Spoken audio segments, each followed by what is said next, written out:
The EV race is filling up as new players from every direction join in on the action. However, with more options comes fierce competition to win the hearts of consumers. We do independent research as well too, and 78% of the people who are in the marketplace right now are very interested, right? Very interested in getting into an EV. Tesla is our chart of the week. The stock rallying more than 7% at the shareholder meeting. Elon Musk signaled an openness to advertising Tesla to boost business. He stressed that with the new CEO at Twitter, he will spend less time at the social media company. And he also added in his interview with David Faber that he's going to say what he feels like saying it, even if it costs him money. In this video, new research shows that consumers are chomping at the bit to buy an electric vehicle. Obviously, Tesla's going to be a huge winner. Why? Because they're making more electric vehicles and their electric vehicles are better than anything else on the market. So if more consumers are thinking about buying an EV, many of those consumers are going to end up buying a Tesla. And Tesla stock finally has a good week, yet it's still about half price from recent highs. Let that sink in. And if you guys would like even more content, check the links in the pinned comment. I'm producing subscriber-only content over on Twitter. By the way, thanks. There's now well over 1,100 people subscribed. Really appreciate the support. You can also join Patreon for access to an archive of well over 300 exclusive videos and still counting. So check the links in the pinned comment. Let's get into it. The EV race is filling up as new players from every direction join in on the action. However, with more options comes fierce competition to win the hearts of consumers. Here with the latest pulse on the auto landscape, we've got Alex Wellen, who is the Motortrend Group CEO and President, along with Yahoo Finance's Pras Subramanian. Alex, great to have you here on set with us. Thanks for having me. Absolutely. Okay, so we've been having so much spirited discussion about EVs at a whole, and still the part of the broader automotive purchasing that they account for right now. What are some of the trends that you're seeing among consumers and how they are gravitating towards some of these vehicles, and perhaps when we could see more dominance of EVs on the road? Yeah, I mean, the percentages changed so significantly in just the last year and a half too, and the availability and all the different types of cars. I think, we do independent research as well too, and 78% of the people who are in the marketplace right now are very interested, right? Very interested in getting into an EV. If I'm understanding correctly, 78% of consumers, based on their independent research, who are looking to buy a new vehicle are considering an electric vehicle. 78%, huh? Must be the result of Tesla's recent advertising campaign educating consumers about the benefits of electric vehicles. Oh wait, they haven't started that. Oh yeah, I take that back.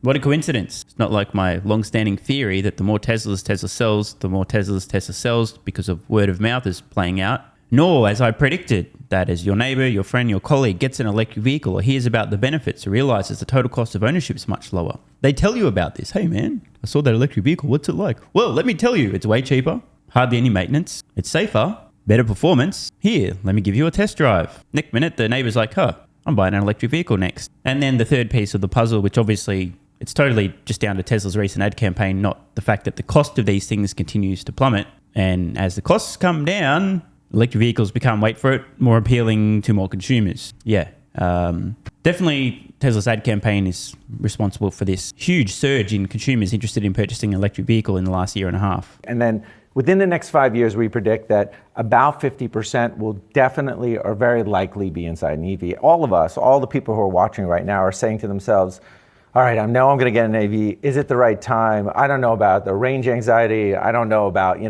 how I'm going to charge it. Is it affordable? But everyone knows that they're going to be inside of an EV soon. And looking at some of the data you guys publish, and the usual suspects are up there in terms of the top search models, right? Tesla Model 3, the Ford Mustang Mach-E, et cetera. But recently you guys said the Rivian is the most popular EV searched overall on Motortrend. You guys do a lot of, have that car shopping tool. What do you think is going on there? Well, Rivian was our truck of the year last year.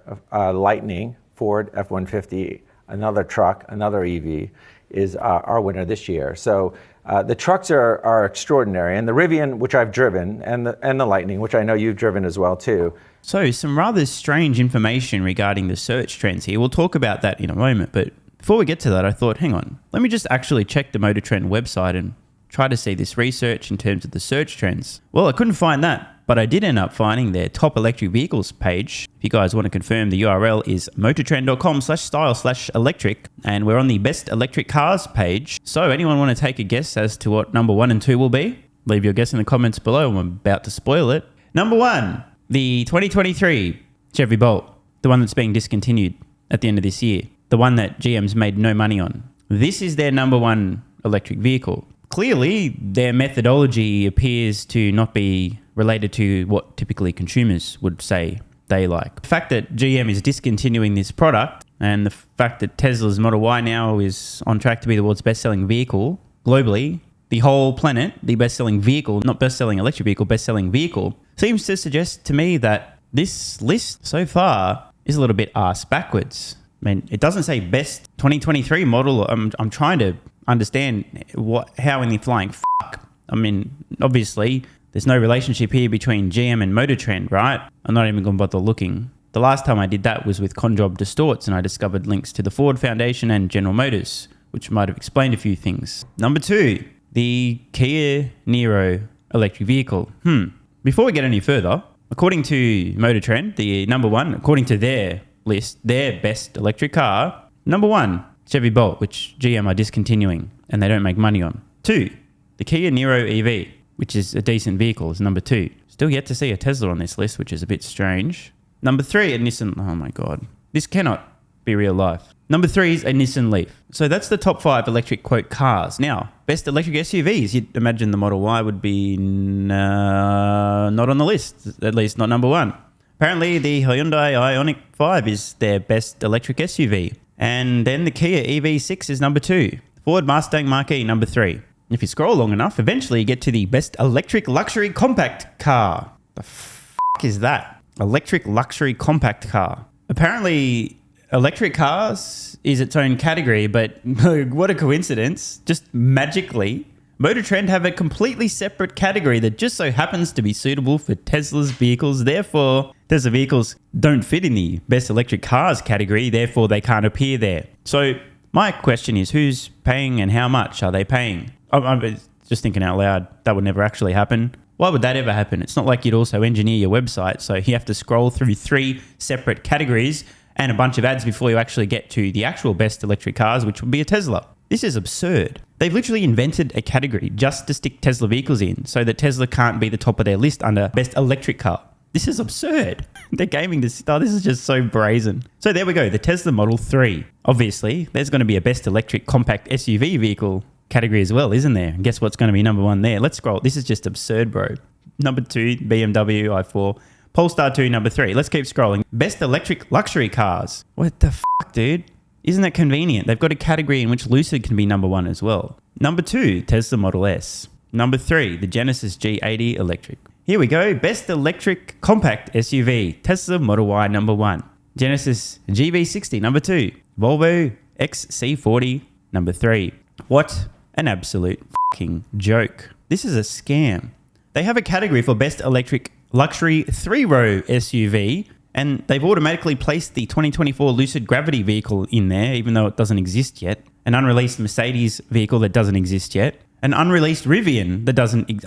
oh, god damn it. Best electric trucks. Rivian R1T. And the Ford F-150 Lightning coming in at number 2. GMC Hummer, number 3. And that's it. Now, the reason I looked up this list in the very first place was to find the Rivian vehicle, to try to understand why it might be the most searched for vehicle on this website according to their data. I suspect that they published an article when they announced that the Rivian R1T was the best electric truck. A lot of people thought, huh? Who the f*** a Rivian? I thought, huh? What? Let me check. Because again, these are search trends on their own website. Maybe I'm just a deluded Tesla fanboy, but I would think as a consumer, if you're looking on the Motortrend website under best electric car, and there's a category called best electric car, that, wait for it, the best electric cars would be in that category. And these would be cars. And if you really want to nitpick, maybe there's a separate category for trucks, as in pickup trucks. And that's it. That's what I would expect, because electric car seems to be a catch-all category to catch all electric cars. Conveniently, the Chevy Bolt happens to be the number 1 vehicle when you look on the Motortrend website. Of course, there's no possibility that GM provided large bags of cash to Motortrend, because that would be corruption and that would not happen. Isn't it interesting? If I were to engineer a misleading representation of what the actual best electric cars were, I would do something similar to this. I mean, seriously.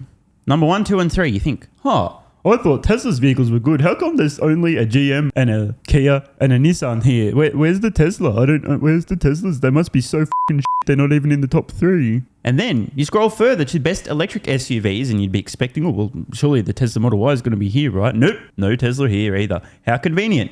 They just so happen to have invented a category, the second category if you really want to scroll. You go through electric car and now you go to SUV and you cannot find a single Tesla vehicle. Why would that be? Well, it definitely has nothing to do with large bags of cash and or advertising revenue. Let me click the what electric car should I buy? I didn't realize this would be such a sidetrack, but this is fun. What electric car should I buy? Please tell me, Motortrend. I can't make up my own mind. And please ignore the ads from automotive manufacturers on their website. It's not like that would incentivize them to be nice to automotive manufacturers who pay for ads. What are the best electric cars? I just want to get to the final category here. Please help me choose. We have to call special attention to a pair of vehicles that really impressed us recently. The Lucid Air shocked us with best in industry range, brilliant air, whatever. Okay, cool. In a year of newcomers, the Lucid wasn't the only startup EV that stands above the rest. The Rivian R1T was the first proper electric pickup truck. Yep, cool story, bro. Now they're talking about the Hyundai Ioniq 5. Isn't that interesting? Again, you don't even see the word Tesla mentioned. Now, look, I'm obviously just a deluded Tesla fanboy. Therefore, there's nothing to see here. It's totally reasonable that you wouldn't find any trace of Tesla when you look at the best electric vehicles to buy in their FAQ section and or the actual list of the buyer's guide for the best electric vehicles. It's total coincidence that you have to dig and scroll, and just so happens they have arbitrary categories that happen to contain a Tesla vehicle so they can bury them toward the bottom of the list. Nothing to see here, folks. Move along.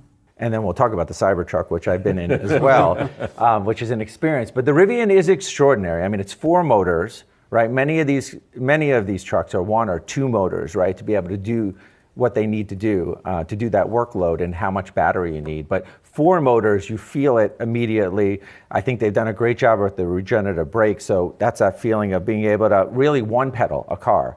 I'm so used to 3 pedals, with a manual. I don't know if any of you have driven manual, but now you're down to 1 pedal. This guy has. Yeah, you can go from end to end and never touch the brake. And the Rivian is really extraordinary. I think the design I don't know how about you, but every time I see the design, I think it's pretty incredible.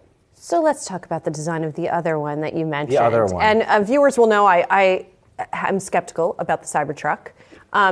And when you look at the audience that wants a Rivian or a Ford F-150 or a non-electric pickup truck for that matter, is that the audience for this thing? It doesn't feel to me like it would be. Well, people have counted Tesla out many, many times before, and they keep coming back with these interesting and affordable types of vehicles. Is that an attractive car? Tell me, Alex. Yes. I think in a dystopian world where, the road warrior is behind you, I think you'll need that truck. Is that the world we live in? On wheels. I like it. I'm sure I'll get a lot of hate mail for that, but I love it. I think I agree with you. I think from a design point of view, it's very polarizing, and I think a lot of people just won't simply want it. They want to do the work. The Ford 150, whether it's a Lightning and electric or not, is the #1 selling automobile, period, for a decade, right? So I don't think they're going to lose that market share, but I think the Cybertruck, Musk has done a nice job of surprising us. He said it would have 3 motors, and Rivian comes along with 4 motors. I'm sure they'll have 4 motors. And that truck is a lightning rod, but I think they will do well with it. They're doing extremely well with the semi-trucks, right? So I would never count Musk out in that way. But I agree, maybe it doesn't suit you. Maybe, are you more of a Ford F-150 or? No, I'm none of the above, but I'm just Are you an electric person? I'm a hybrid person right now. What about the fact that it's not all-wheel drive? Is that a problem? I think that when you have 3 motors, then you're going to be equipped to be able to get wherever you need to do. And you saw what it did with the Ford 150. I think I'm sure Ford would disagree with that test that was done in 2019. And I was there when they showed us it. I went inside the Cybertruck, and it was extraordinary even back then. But I do think they have a ways to go, and I think the pricing is something that they're not going to necessarily be able to honor. What price do you think it needs to come in at? Well, I'm the wrong person to ask because I have my staff who's much smarter than me on these type of things. I mean, I think. What do they say? Well, when we talk about it, we say, yes, there's this beautiful $40,000 truck idea that nobody can actually achieve because your Ford F-150s, your Rams, all these trucks are really going to have to be $50,000 to $60,000 to get into it, and you could spend up to $100,000. They said, Musk said in 2019, 3.5 years ago, that it would be $39,000. I think eventually, like they did with the Model 3, they'll have a $39,000 truck, but initially, if they want to do 3 or 4 motors, I would say they would be lucky at $75,000. I think you'll probably be in that range. And the way they'll say it is, hey, I know we talked about that $39,000 truck. It's coming, but if you want the fully loaded 4 motors, it's going to cost you $80,000. That's my guess. Although I'm not going to guess the actual starting price of Cybertruck, I agree with his overall comments. It's likely that the high-spec versions will be produced first. I mean, it's what Tesla does just about every time. Makes sense. They have an insane amount of orders, a huge backlog. Why wouldn't they make the high-trim versions first and eventually get to the mass market, much more affordable entry-level Cybertruck? And obviously, the costs will need to come down as production ramps up. We also have to factor in inflation, and there's been plenty of it between the announcement and when Cybertruck deliveries will actually begin. Key caveat, of course, when people put through their reservations for Cybertruck, I was one of them, I read the terms. They said the pricing could be adjusted. I'm pretty sure that's going to happen. So Alex, just kind of taking a step back with Motortrend, it's a TV station now. It's not only the magazine, but also the website and the car buying tool. You're in town for upfronts right now. What's sort of the media landscape kind of like general feeling right now? And is it about being niche? Is it about having like a really kind of focused product? So Motortrend people know of the year, and they know our magazine that goes back 75 years. We're celebrating 75 years. But we're the largest media organization in the world for automotive. So we have a TV network, a cable network that's fully distributed. We have direct-to-consumer that has about 7,000 episodes. We have a studio that does hundreds of hours of original content. And we have FAST, which is the free ad-supporting services. Oh, what a surprise. I am absolutely shocked. It turns out that Motortrend is dependent on advertising revenue. And what kind of companies would be advertising on Motortrend?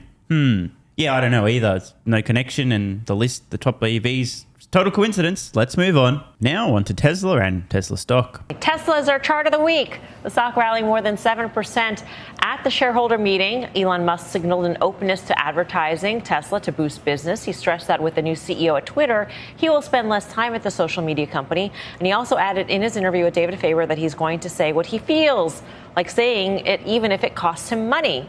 I wonder how many people watching will say what they really think, even when they know it will cost them money. Seems like a Teflon kind of week for Tesla. Even a headline about offering discounts today on some Model 3s in the U.S. didn't dent Tesla's gains. They also talked about a Model 2, which a lot of investors were really looking toward. This seems like an interesting jumpstart here for a possible... I knew that. I knew that wouldn't fly. Sorry. I was going to yawn, but I don't want to do that on television. 7% move. Since when have we talked about 7% moves in Tesla, right? We're talking about like the beta of beta names. No, and I really think it depends on when in the time series you really want to look at this. So if you want to look at it over the week, yeah, sure, 7%. You want to look at it year to date, what are we, 43, 45%? But just go back to mid or fall 2022, and we're still essentially half of where we were. This is true, and it's easy to forget. Tesla stock is still half price from recent highs. With Elon Musk confident this is finally the year autonomy will be solved, I personally think it's going to be next year, but hey, what's a year or so? Feels similar to the setup we had back in 2019, when Tesla stock was available cheaper than it was years earlier. Most of us know how that ended. They still have got to get what they're going to do with pricing underway. Are they going to look at it every week? Are they going to look at it every day? Are they going to look at it every hour? No, I think this is kind of like a blip in what continues to be a pretty strong downtrend. If I'm understanding correctly, our pseudo stocks astrologer seems to be suggesting that Tesla stock will continue going lower, and this very brief uptick is just a blip. Of course, anything could happen to Tesla stock. If it keeps going lower, all the better. I'm still buying, so it's a better discount. But I'll be pretty surprised if we see Tesla stock trend much lower than where we are today. Unless, of course, World War III breaks out or something similar. If Linda Yaccarino can actually bring back revenue to Twitter, and the concern had been that he would have to sell Tesla stock because of the debt load. Covenants, too. Then maybe there's hope here, Tim. There is a relationship, we know that, between Tesla's share price and what's going on at Twitter. And Linda Yaccarino's, I think, she's a great headline for Twitter. She really is. I think she's going to do interesting things.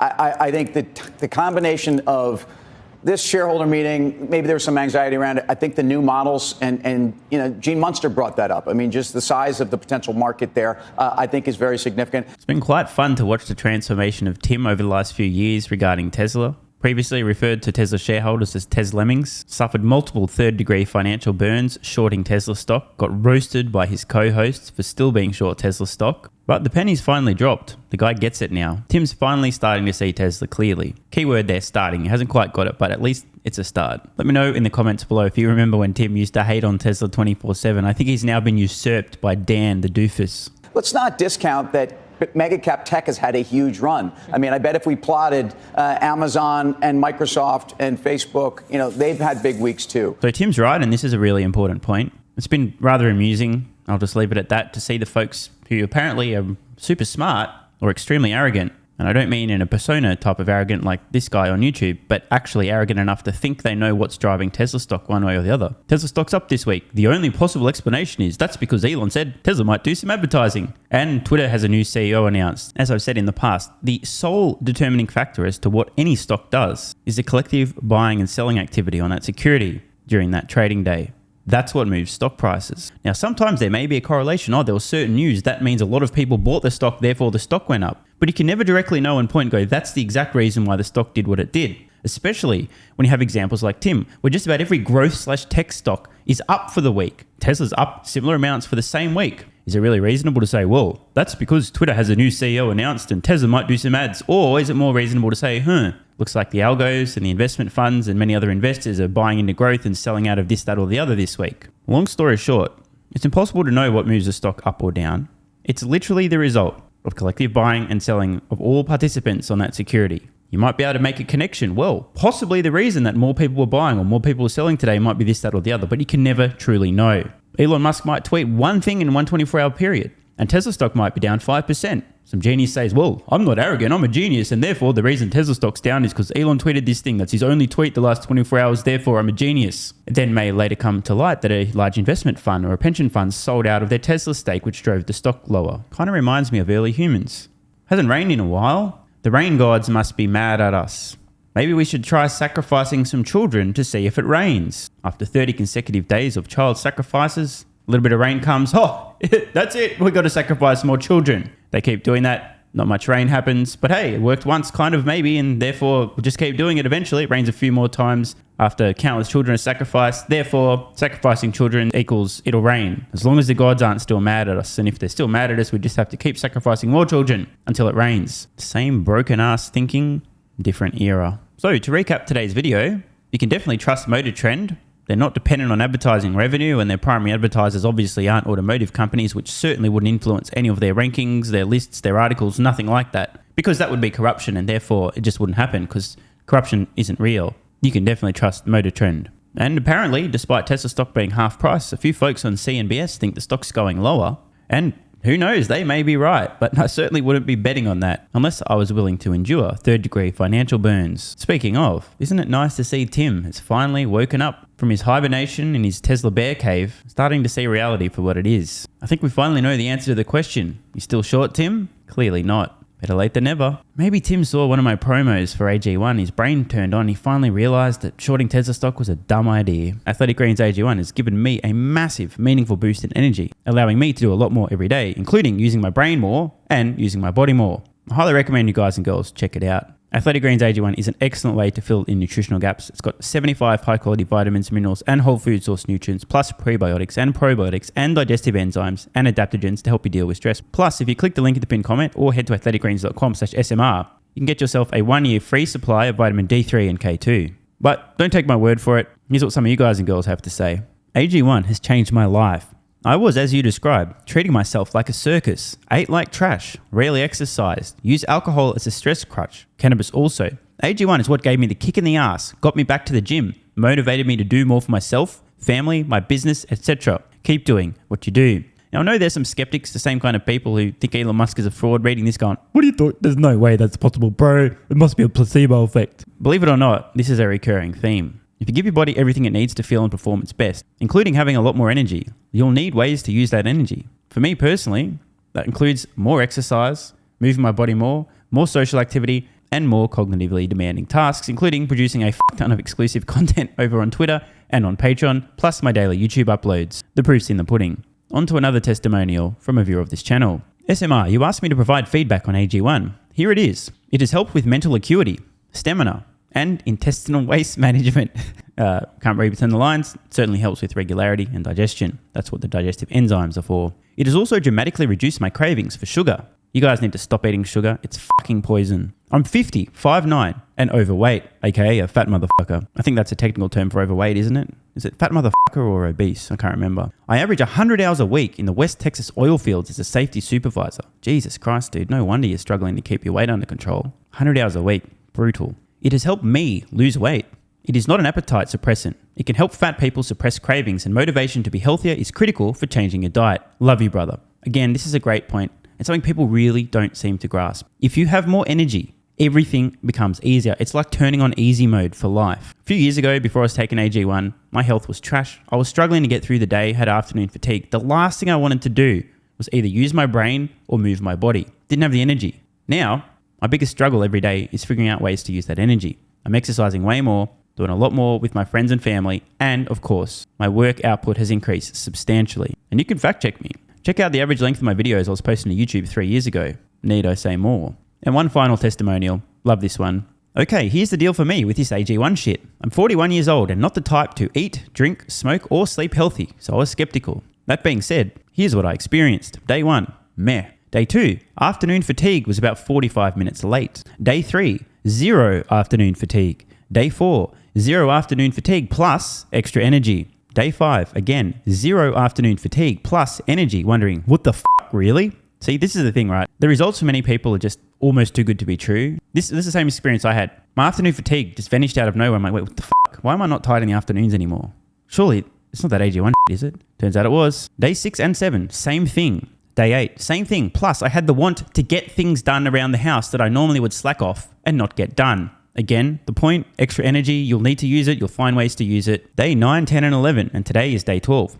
I fucking love it. So however you managed to get me to buy it, I'm so glad you did. Thank you so much, SMR. It really changed me so far. Guys, this shit really works. Just try it. By the way, this is the reason I continue to relentlessly promote AG1. A lot of people get real fucking mad in the comments. Oh my God, snake oil salmon sold out. Oh my God, he's a scammer. This is fraud. But constantly, I'm pretty sure everyone making these comments is also currently short Tesla stock. I'm not particularly concerned about people having a negative perception, those folks suffering from small brain syndrome, still living in my bum's basement syndrome, etc., writing mean comments, claiming AG1's a scam or it doesn't work. I mean, bro, when I get feedback like this is what keeps me going. And remember, there is a 90-day money-back guarantee. There's nothing to lose here. Just try this stuff for a month, and if you don't get these results, get your money back. See, it's a literal no-brainer. It's an IQ test at this point in time. Testimonial after testimonial after testimonial like this. Get your money back if it doesn't work. Just try it for a month, and if it doesn't work, get your money back. Today's the day. It's finally time. Be like this guy who was a massive skeptic, but finally, after 1,000 promotions in a row, caved in, tried AG1, and has results like this. Head to athleticgreens.com/SMR or click the link in the pinned comment, and please, let me know how you're feeling in a few weeks' time. Now, if you'll excuse me, time to put my extra energy to good use. I'll be recording some more exclusive content for Patreon and my Twitter subscribers. So click the links in the pinned comment. See you over on Twitter and or Patreon. And don't forget to grab your AG1. Love ya.